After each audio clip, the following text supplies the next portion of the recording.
we are a Reefer LTL platform. So what we found, we're kind of solving the problems that we saw as a brokerage. Yeah. And we are creating a pricing and booking tool for brokers and shippers to use to find Reefer LTL options compatible to a shipment. So as a broker or a shipper, you can enter zip codes, pallet count, weight, commodity, pickup dates and drop-off dates, and you get instant options from regional Reefer LTL carriers that can do the shipment with instant price quotes.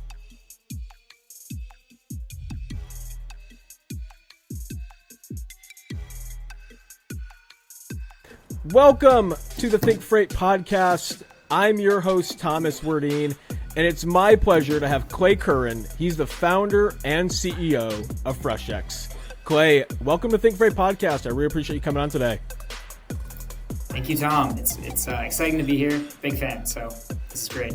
I appreciate it, man. I appreciate it. You and I have had a couple of different conversations, and I'm really interested in what you guys are putting out there into the freight world.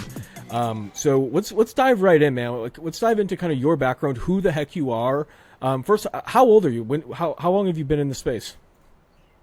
Yeah, so I'm 29. I've been in this space not super long. I had a prior career in finance.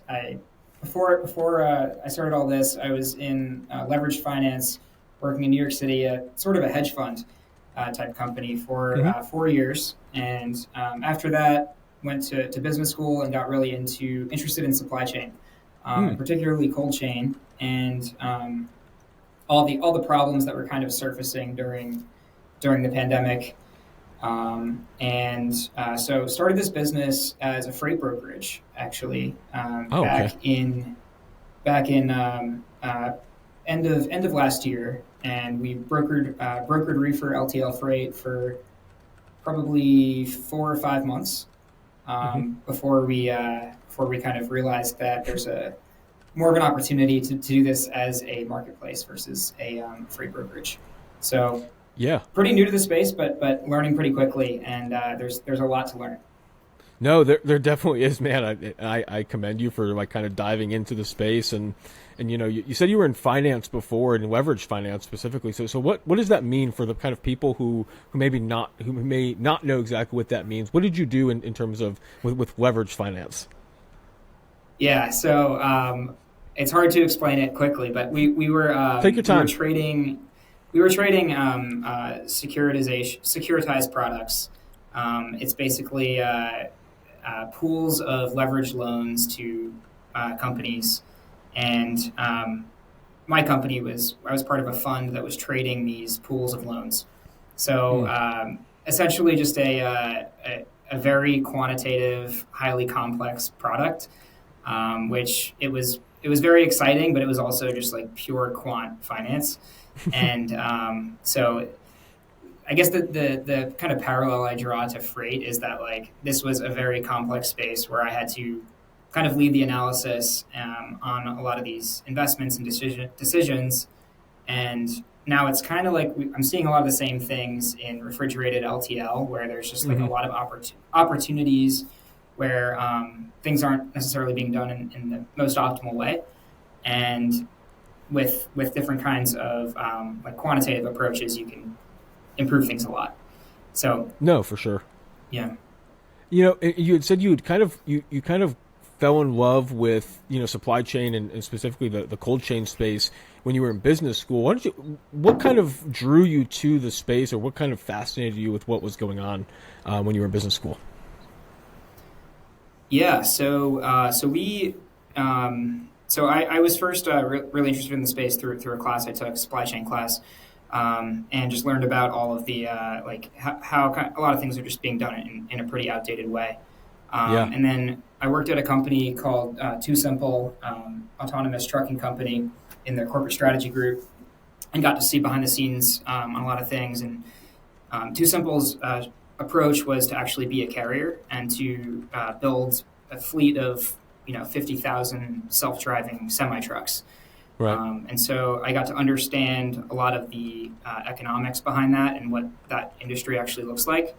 on a rate per mile and how that's broken down, and the interesting ways that autonomous trucking can change that, Right. and got to see how much kind of like waste there was as well in the system through that. And so what I liked about that was I saw that there are a lot of opportunities to solve a problem that's like an economic problem, but it's also a broader societal problem where maybe Yeah. it's an environmental problem or improving access to certain products. But there's like an alignment of like profit and purpose in supply chain, which I thought is a really cool thing about the space. No, So for sure. yeah, Go ahead. so Go I ahead. worked. Yeah, so I worked there, and then I also worked at a venture capital firm called Lane Venture Capital. They invest in logistics and transportation technology companies. So learned a lot through that as well about the space.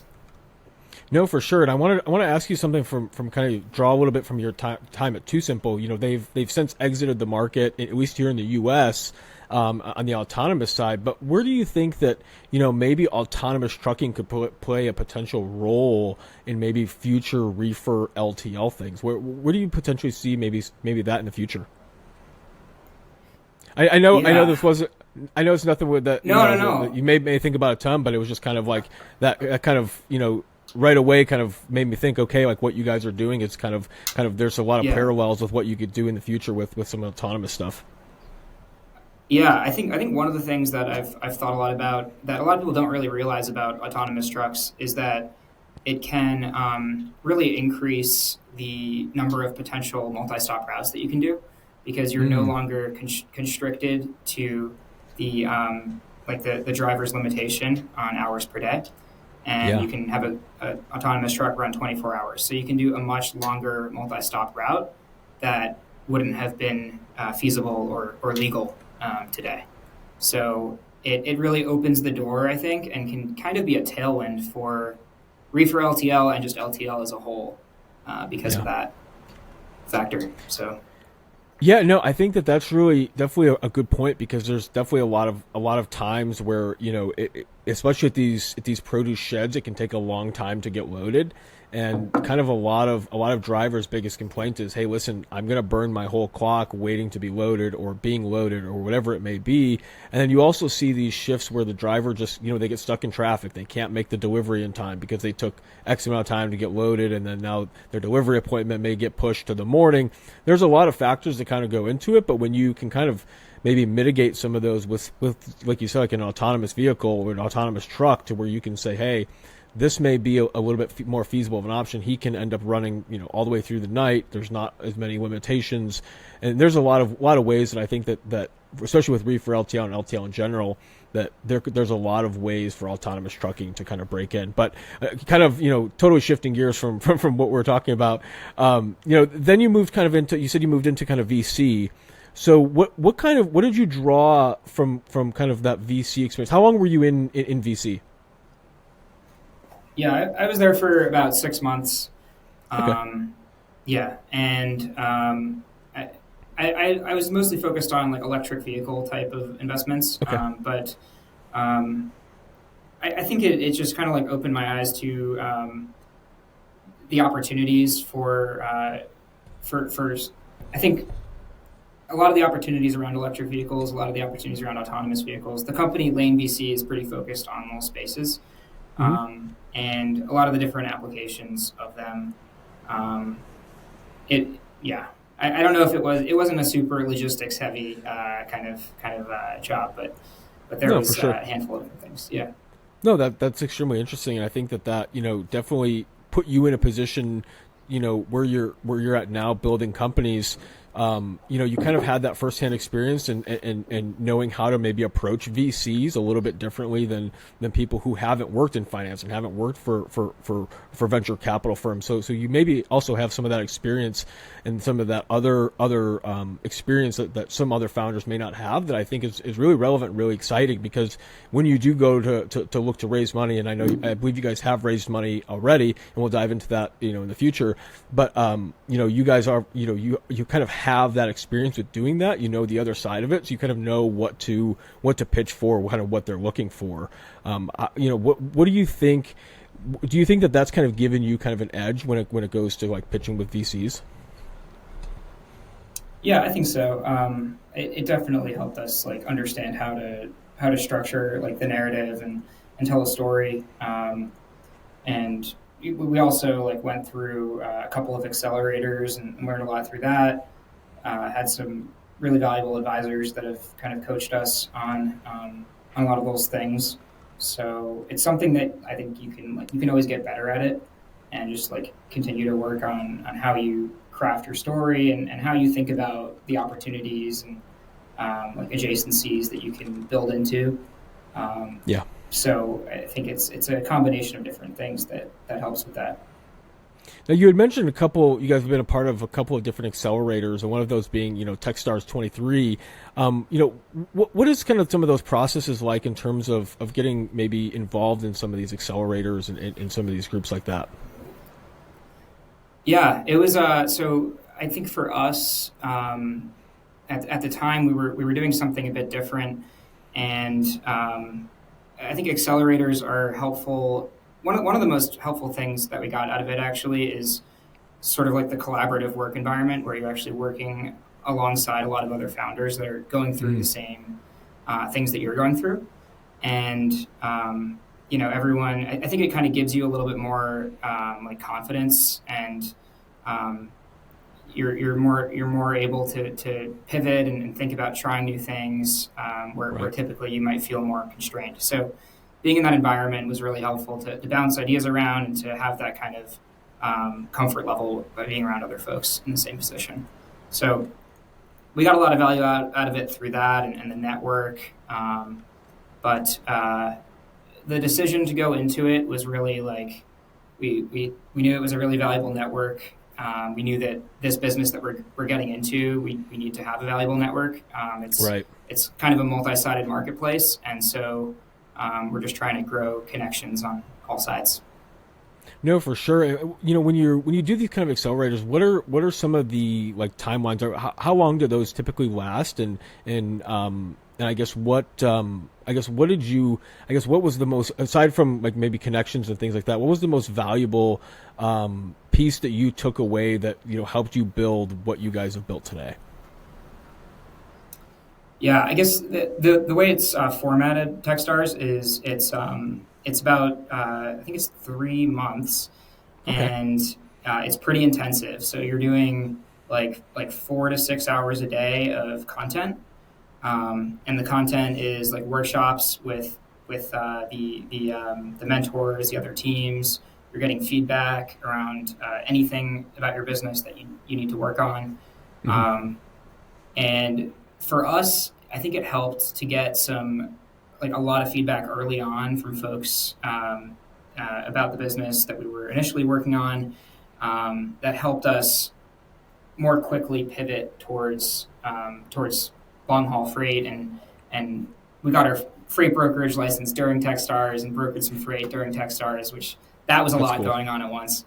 Imagine building a freight brokerage and going through an intensive course for 4 to 6 hours a day. And my co-founder was an MBA at the time, so Oh a lot going wow. on at once. But I think it was helpful just to have like I think everything condensed on a short timeline and just trying to like draw a straight line from A to B um, is a helpful structure I think when you're at an early stage.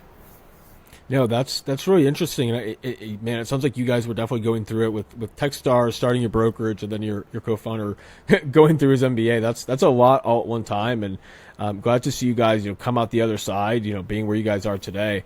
Has entrepreneurship always been something that's kind of been on your mind, or something you wanted to do from like an early age, or is it just something that you saw this kind of hole in the cold supply chain space, and you said, I'm just going to go for it?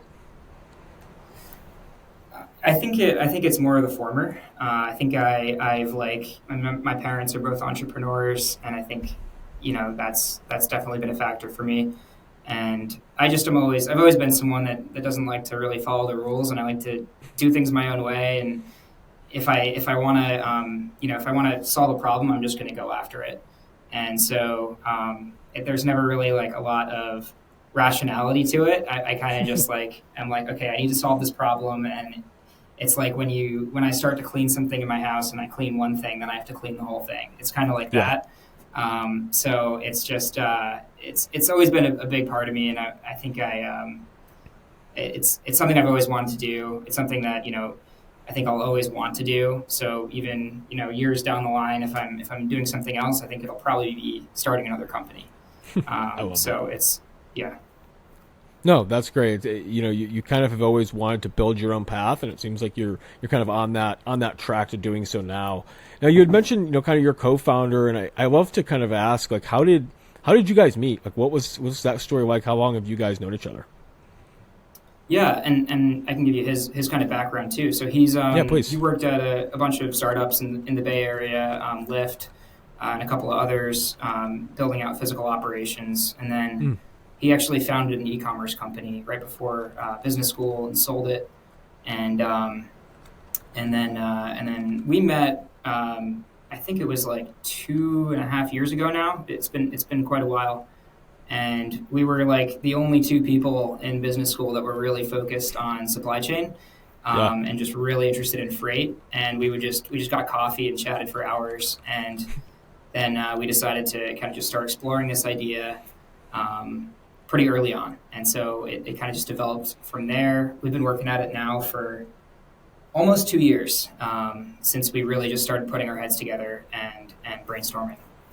When was that like maybe aha moment when you guys were kind of brainstorming ideas? When was maybe that like aha moment? Like this is what we kind of have to do and solve or go after, or what was kind of like that thought process then?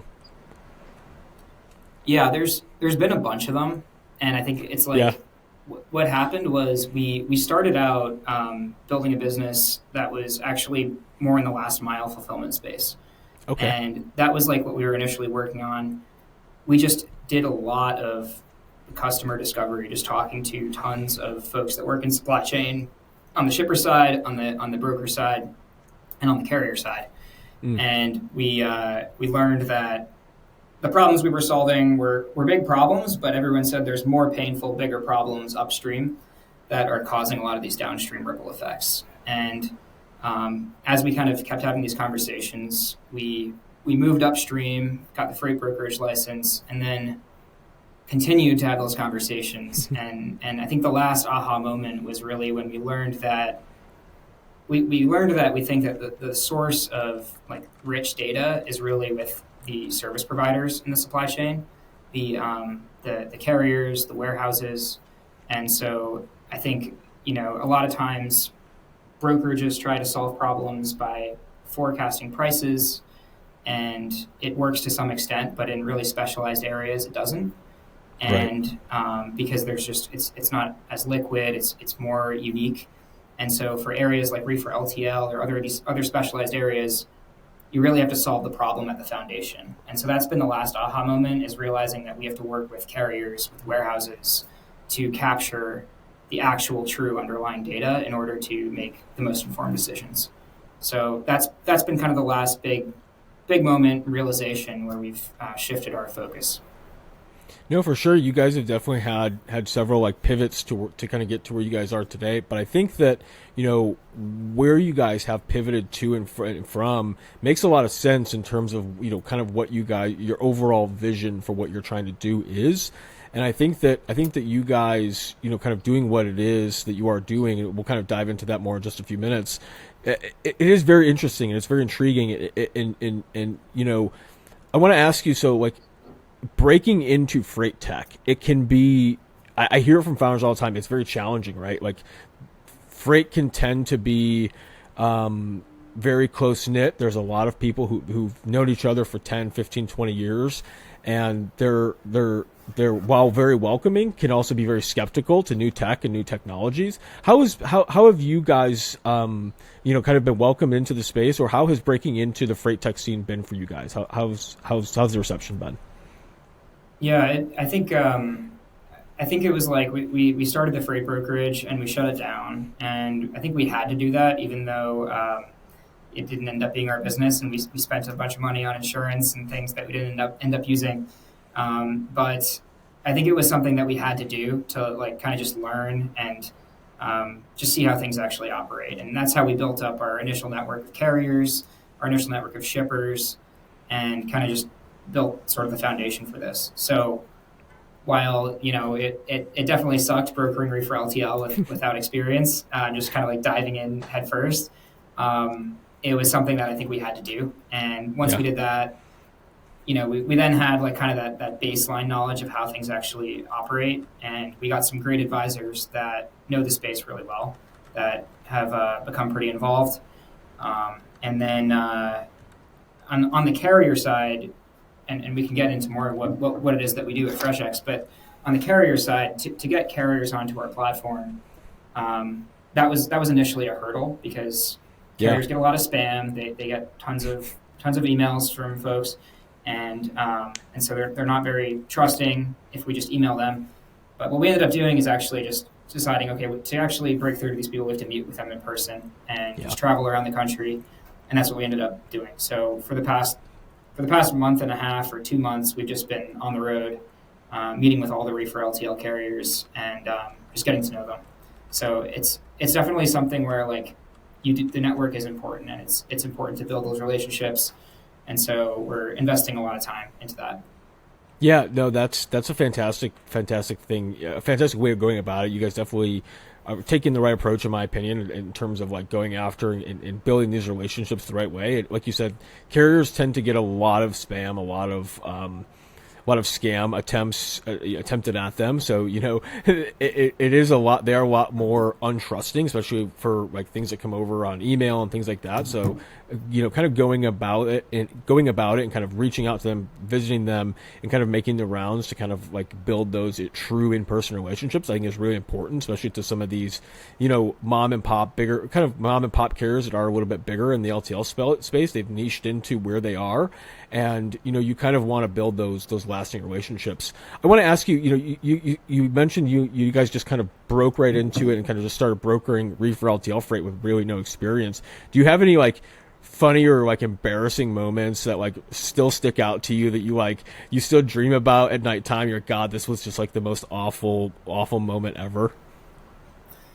Yeah, I do. I think our first load that we did was like it was right around Christmas too. So I was with family, Oh and boy. and like we brokered our first Reefer LTL load, and it was a frozen pallet of chocolate bars from Denver to LA. So nothing crazy, and we found a carrier to do it, and everything went wrong. The pallet got lost, and the carrier couldn't track it down, and so it ended up taking an extra 2 weeks. It got lost somewhere in the warehouse that they were using for cross docking, and so we learned a lot through that, just like around certain things that we have to checks we have to put into place. But it was funny. After that happened, we talked to somebody in the industry who was like, we were telling them like, how do we avoid this? Like this is just like a mess. That we did one load and it was a mess. And he said, well, this is going to happen every single time. Like if you guys try to be a freight brokerage and build this tech solution at the same time, this is going to be your day to day. Yeah. And at that point, we were like, you know what? I think we need to just build the technology to help brokers and not try to also do it at the same time, because that's going to be way too difficult. Yeah, I mean it can be a nightmare. I've moved a handful of Reefer LTL loads in my life. I wouldn't recommend it without a platform, and we'll kind of dive into what you guys are doing more, as to why I'm so bullish on what you guys are doing, because it's very difficult to move a Reefer LTL load right now. And you guys saw it firsthand trying to move that one. What was the process like in trying to find a carrier to move that? Did you guys have any connections yet, or was it just like load board searching, or like just calling anyone you could? Yeah, we did. We looked on load boards. We looked on. There's like a Reefer LTL guide that gets put out every year, so we kind of looked through that for different options. What I ended up doing was, we couldn't find anybody to do it out of Denver. So I ended up just like going on Google Maps and just calling up like the food distributors that are based out of Denver and asking them, like, who do you know that can do Reefer LTL to LA? and That's I would smart. just get a referral. And a lot of them said just go to C.H. Robinson. So, but I found one carrier that would do it. So that was the process. No, that's interesting. Were they initially based out of Denver, or they just happened to have a truck out that way? They were based there. They were Oh, based that's there. cool. So it worked out. It was a good price. It just ended up going sideways. Let's Clay, let's dive into kind of the meat and potatoes and kind of what we've been dancing around a little bit. So, what is FreshX? What have you guys built? What are you guys about going to be launching here in the next couple of months? And where does the name come from? Yeah. We are a Reefer LTL platform. So Mm, what we found, we're kind of solving the problems that we saw as a brokerage, yeah. and we are creating a pricing and booking tool for brokers and shippers to use to find Reefer LTL options compatible to a shipment. So as a broker or a shipper, you can enter zip codes, pallet count, weight, um, commodity, pickup dates, and drop off dates, and you get instant options from regional Reefer LTL carriers that can do the shipment with instant price quotes. And the way that we do that is we work with the regional Reefer LTL carriers to digitize their pricing models, their rate sheets, their sailing schedules, all of their accessorial fees, digitize all of that and put it into our platform so that they can manage it in there and tweak it. And then that powers our booking side, which has instant price quotes, pickup dates, and drop off dates. So we found that as a brokerage, a lot of times, even if you have a list of carriers you like to use, you're not even going to know which ones are going to have the best rates for a given Yeah. route because the carriers move on fixed sailing schedules, and it's kind of like a airline network. And so the rate is going to be highly dependent on how compatible the pickup and drop off is with that point to point route. And so we found that, even if you have a list of carriers you like to work with, a lot of times you're still going out to your list and getting price quotes for a single load. Right. And so it's basically automating that entire process, saving a lot of time on the broker side and also on the carrier side because carriers spend a ton of time quoting loads they don't win. And so we automate the entire quoting process so that once the broker books, the tender just goes straight to the carrier to accept. So Mm. a lot of time savings and price discovery and transparency is the goal. Yeah, I mean, even when I was sourcing, when I was working with my full truckload reefer networks out of wherever I was loading from, California, Florida, Texas, I would still have to send those emails and say, hey, do you guys have capacity here, here, there, wherever it may be? And Yeah. then, we're still waiting on, rates and things like that. So to be able to just have a pricing and a booking tool where you can get instantaneous quotes back to kind of match it with a reefer carrier, whether that's regionally or nationally, that is going to be able to handle that shipment and also, give you kind of some timelines as to when it's going to be there, I think is really fascinating. And I think it's really going to change kind of the flow in terms of how reefer LTL's moved. Because like you said before, if you didn't have a network to move that pallet, what you had to do was like obviously go back and call a bunch of food distributors, load boards, wherever it may be to kind of source this carrier. And you saw how tough that was to move one pallet. So this way, if you've got one pallet or you have three pallets, whatever it may be, you can very easily get a quote for those pallets and be able to move them, easily and effectively, it sounds like. Yeah, exactly. And we found a lot of cases where shippers are booking full trucks for Yeah, partial or LTL shipments, and it's just because it's so difficult for them to find reliable options quickly that it's actually just more cost effective for them to just book a full truck and be done with it. And so through consolidation, we think we can also just save them a lot of money that way. So for it's sure. it's a tool. We're part of like different communities of shippers, and we see them asking all the time, like, does anyone know who can handle refrigerated LTL outbound from Kansas City to Austin? Yeah. And then there's a bunch of comments, and people throw out a bunch of names. But that's how it's kind of done. It's like referrals and Google searches. So we're really Right. trying to improve that process and make it easier for everyone. No, and let me ask you this. So you're kind of for everyone, right? You're kind of for brokers, shippers, and for carriers. Now, something that a lot of shippers like to do is kind of hand off a lot of their network to a couple of different brokers. How has kind of maybe the adoption been between shippers and between brokers? Have you seen more shippers showing interest in the platform, or has it been brokers, a little bit of both?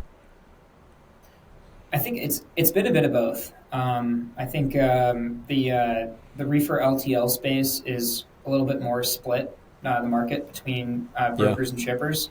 It's a little bit closer to even. So, Mm. and we've seen interest on both sides. So we've gotten we haven't launched yet. We're launching next week with testing, and we do have folks on both sides, the shipper side and the broker side, that are signed up to launch.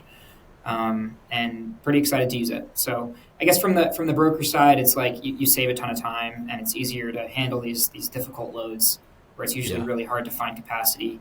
On the shipper side, it's also a lot faster. A lot of shippers, some shippers like to outsource to a broker, some like to go direct, and we're not really trying to change that dynamic. But the ones that go direct are now going to save a ton of time, and the ones that go through brokers, we can save the brokers time. So it's really just it's kind of a similar value proposition both ways. Yeah, no, that makes a lot of sense. And I want to ask you. So, Yeah. you and I have talked in the past about how big the reefer LTL market is. So it's a really sizable market that is pretty unaddressed up until now.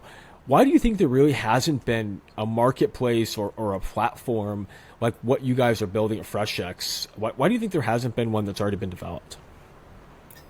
Yeah, it's a good question, and I think there's like a few different things that go into it. So one thing is that it's not a huge market. It's like Reefer LTL is we've pegged it at somewhere between 10 and 20 billion. Yeah. There's not really good metrics behind that, but that's top line. So if you're building a marketplace, you get a fraction of that. And so from like a venture capital perspective, a lot of venture capitalists will say, "Oh, it has to be a $10 billion market." And Mm. for this product that we're building, it's not quite that kind of opportunity. Now we think there's a lot of like adjacencies that we can build on top of this that do Yeah. make it a much larger opportunity. But that's one of the reasons why it's, I think, not something that people have really focused on who already have like another business built. The other thing is like brokers aren't going to really be able to build this the same way that we are, and that's really just because there's kind of this distrust with the carriers. They don't necessarily want to disclose all of their intellectual property to a broker and send them all of their internal pricing models. And we were initially trying to do this as a broker, and we were running into that issue. So that's one of the Yeah. reasons we shut down our brokerage and said, okay, we're just going to have to stop earning any revenue for a little bit. And now when we're talking to carriers, they're saying, look, we're happy to do this with you. If you were like a subsidiary of XYZ Logistics, then we wouldn't Yeah. be having this conversation right now. So it's Mm. definitely something where we have to be a neutral third party. We have to come in and be purely building this. And it's kind of there's also been a lot of kind of like tailwinds, I think, recently that have kind of pushed a greater need for this kind of product. Yeah, I completely agree, and I think that having what you guys are doing, having instantaneous quotes, and being able to say, hey, this is a close to a $10 billion market, and like you said, there are probably some other add-ons and things like that you guys can add on in the future that maybe propels you to 20 or even 30 billion in potential addressable market. But it's definitely one of those things that I really think being unaddressed as it is, and I'm shocked that there hasn't been a player that came in and a tech player that came in and said, hey, let's address this market. But there has been a lot more of that focus over the last 5 years since the pandemic to try and get more visibility on freight, get more tech into freight. Because when I started in the industry 7 years ago, it felt like a dinosaur then, and it still feels like a dinosaur. The way we're still doing a lot of things the way we were doing them in 1990 and the early 2000s, and it's not conducive to the global markets and the global and the broader world that we live in today. So it's definitely, I'm definitely shocked that there hasn't been, but I'm also happy that now, as we get closer, in 2024, and as you guys get closer to launch here in a couple months, mid 2024, there's finally going to be a good platform that I think that people can go to go to and get some of this instantaneous reefer pricing and actually have all of this built into one place instead of it just being in the heads of 500 1,000 random individuals.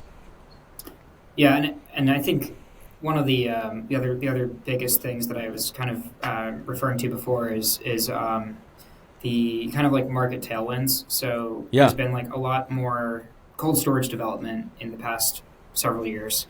Right. There's been this like explosion of development, and just from like a pure routing standpoint, that means that with each additional like kind of like node or endpoint, you have exponentially more potential routes from point to point. Mm. So that has really increased the complexity of refrigerated LTL, where you do actually need to think about things in that point to point way.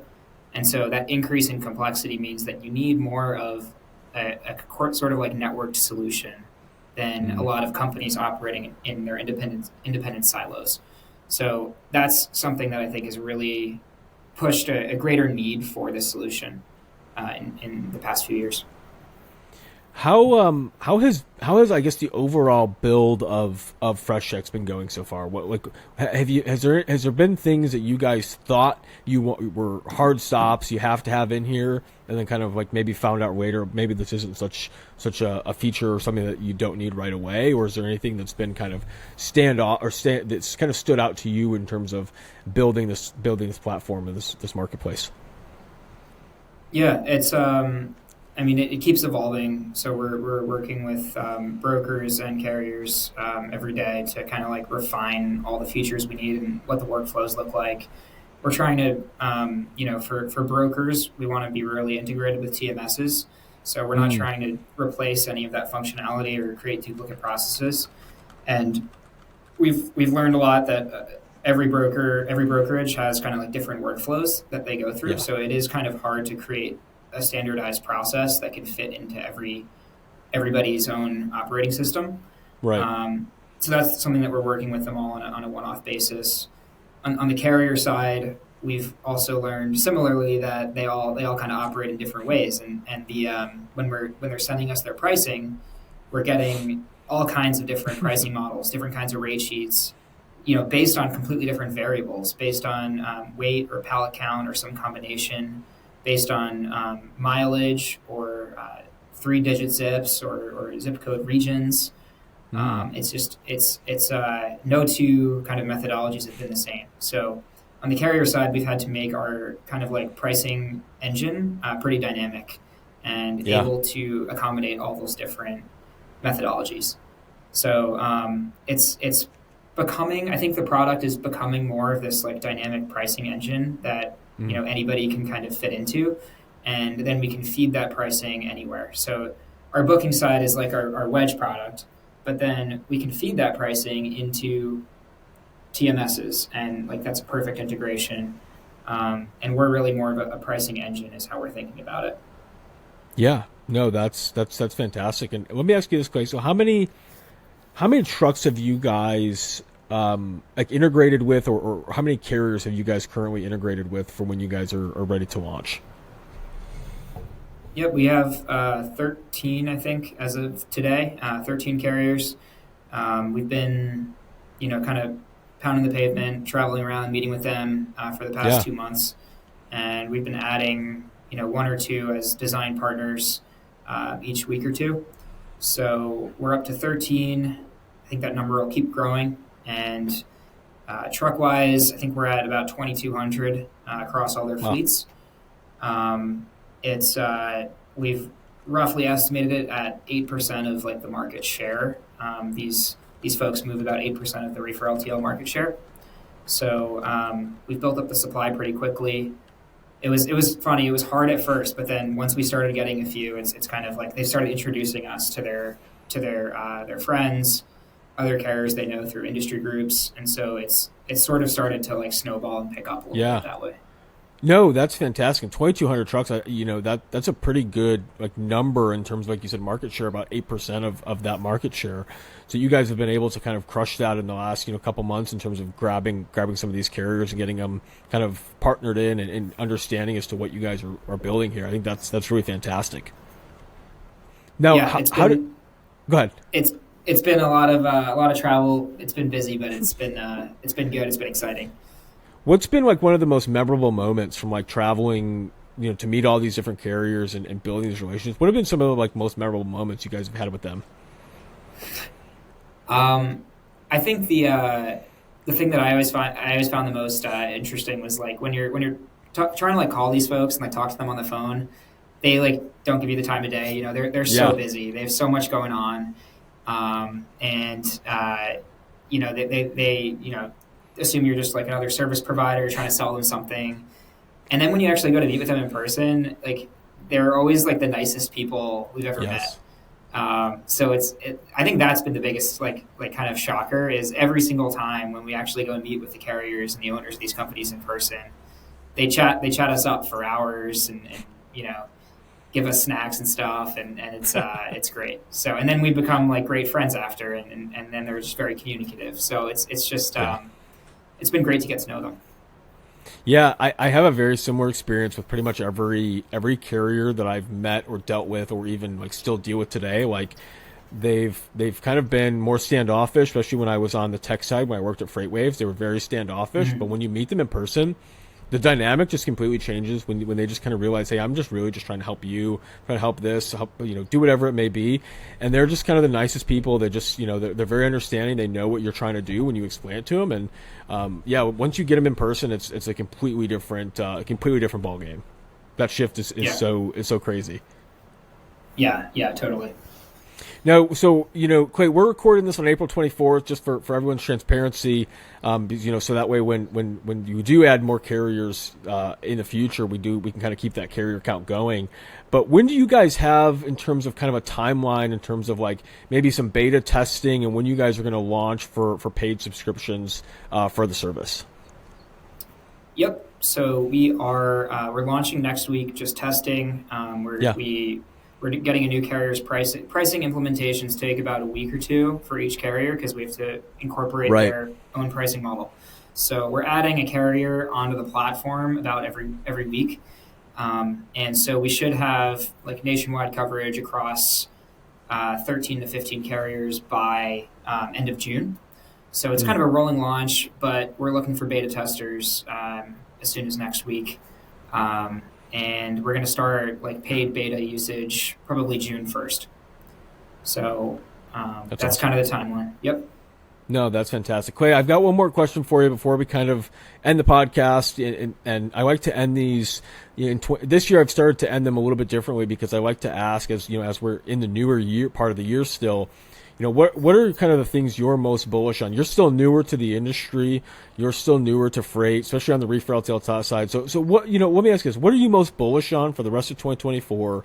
And are you guys going to be attending any events or any shows that people can connect with you at later this year? Yeah. I mean, I think I'm just bullish on like supply chain enabling services. I think it's there's been a lot of kind of like success stories in supply chain over the past 10 years, and there's also been some blow ups. And but you kind of needed a lot of things to happen to create this kind of second wave. So I think that Yeah. I don't know, in Chicago, I'm going to a lot of these like tech meetups and meeting a lot of other founders and seeing some really cool ideas that people are just starting to put out there. So I think Yeah. that there's going to be a lot more services that are less of the tech-enabled service businesses and more of enabling tech companies for those service providers. So I think that that's going to be a focus in the next few years. No, I appreciate that, Clay. I appreciate your what you're most bullish on for the rest of this year. And then let me ask you: so, are you guys doing any is FreshX going to do any events or any kind of trade shows? I know there's Manifest in 2025. FreightWaves has their F3 kind of towards the end of the year. Is there anything? Is that on your radar right now, or are you guys just kind of staying head down and just kind of building the tech? Yeah, we will start to go to all the conferences next year. We were really on the fence about it this year, still trying to be capital conscious. Absolutely. But we're about to go through a fundraising process, and then put all those conferences on our calendar next year. So awesome. We'll be at probably all the big ones. Awesome, Clay. I appreciate you coming on. Once you guys, are launched and have some more, fundraising and things like that going on, we'll have you guys back on. I definitely want to talk more once the launch has kind of gone through and we kind of see how the hard launch went, and kind of the beta testing, and kind of just go through kind of everything we kind of talked about today, but just kind of in the future and kind of how things have gone. So, Clay, I appreciate you coming on. Where can people find FreshX and kind of yourself online if they're wanting to learn a little bit more about you guys? Yeah, people are welcome to add me on LinkedIn, DM me, Clay Curran, and you can also reach us. We're at freshxlogistics.com. So feel free to reach out. We're looking for beta testers. So reach out on LinkedIn about that. Awesome. If you guys are looking to beta test, or you just want to talk to Clay about kind of his experience, or just want to learn more about FreshX, we'll have all the links in the description of the podcast and of the entire show. Don't forget, we do drop newsletters 3 days a week, Monday, Wednesday, and Friday, thinkfreight.io, and we'll catch you guys in the next episode. And don't forget to think freight.